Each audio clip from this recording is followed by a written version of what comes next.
From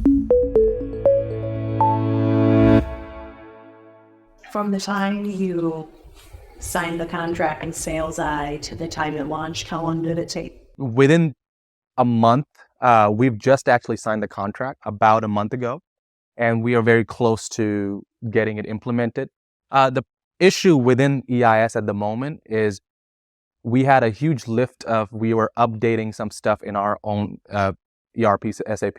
So the SAP team within EIS was, occupied with some stuff. But if they didn't have this task in hand, the whole thing would have taken us about a month to where we can actually use the data. And I also had the same question like you had initially, was how far back does it go? Like, is it usable on the first day? So that actually that helps us a lot, that it is actually usable on the first day.